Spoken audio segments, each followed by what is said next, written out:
We will now go to the closing statement portion of the evening. We will start with, each candidate will be given 2 minutes to do this. We'll start with you, Ms. Juby. Oh, sure. That's the first question. I don't have a closing statement because I really didn't know what questions were going to be asked. I do want to address the yes or no on the education issue. I'm an educator. I sit on the Board of Education, so I see firsthand what Springfield tells us to do. And I'm sorry, legislators shouldn't be driving education. It should be back in the classroom. It should be back to the educators. So when the question was asked about should we fund it on income tax, we certainly shouldn't be funding it on an asset like property tax, because that asset is only seen when we sell it. And it's wrong, and it drives people who build your communities out of your communities as they get older and they can't afford to be there. So in summation, I guess I'm just saying that I think that we need to make sure that when we create laws as legislators, we do it with the guidance of those who actually have been there and know what's going on. I've been in the classroom. I see what happens when you have to cut. I see what happens when the state doesn't pay. I see what happens when an administration says, that's not going to affect the kid in the classroom, and I watch it every single day. So I just ask that you elect people that are going to do due diligence and get a lot more information before they make a one-size-fits-all job. Mr. Rauschenberger?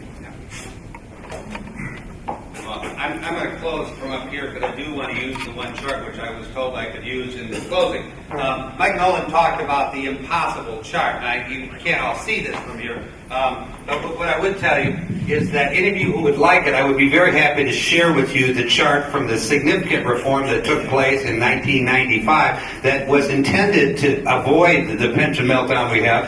And you can't see it here, but what happened was, beginning in the Goyevich years, they stopped funding anything into the pensions for large periods of time. That causes the formula to ramp up.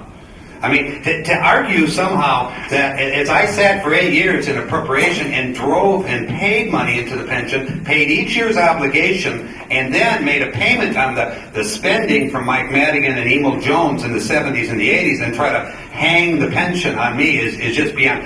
It's okay to talk about the future, but we're not going to rewrite history. The state of Illinois, when I was appropriation chairman, we upheld our oath. We had a balanced budget. The legislature stayed in session until we completed our work. People had budgets they could depend on, and there wasn't tax questions all the time. We never would have adjourned with a $6 billion shortfall in our budget and $13 billion in unpaid bills.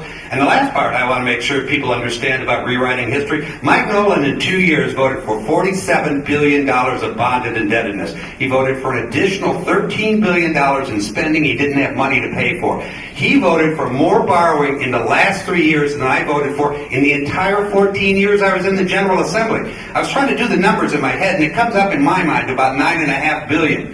And that money was paid off as we borrowed it. Now, the debt problems in this state are about leadership and about choices. And that's what this election's about. I'm glad to be here. I'm proud of this community. I'm proud to be part of this process. You deserve a choice, and you deserve the truth in these numbers. Mr. Noland.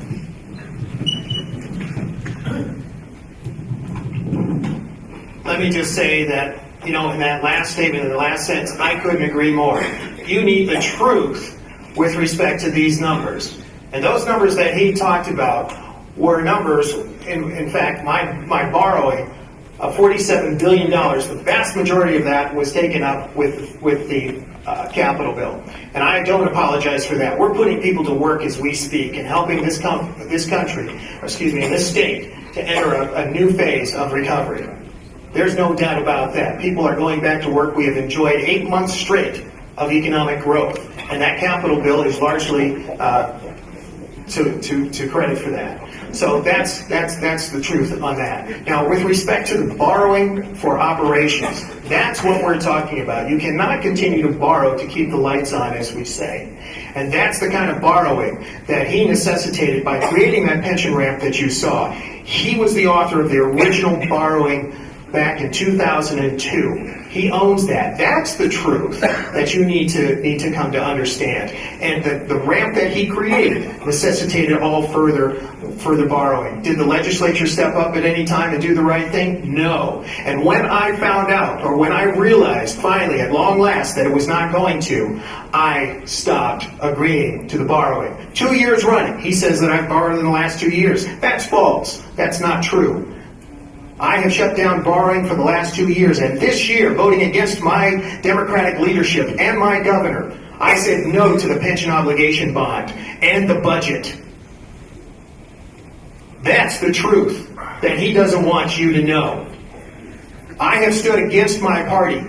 I've been a fiscal conservative, though I be Democrat, and have served my district well as a result. And I have the votes and the citations to prove it. So I'd like to talk to you about that, but let me just say this. My time is up. I'll talk to you after we get done with the closing arguments. This concludes our forum for this evening. Please join us.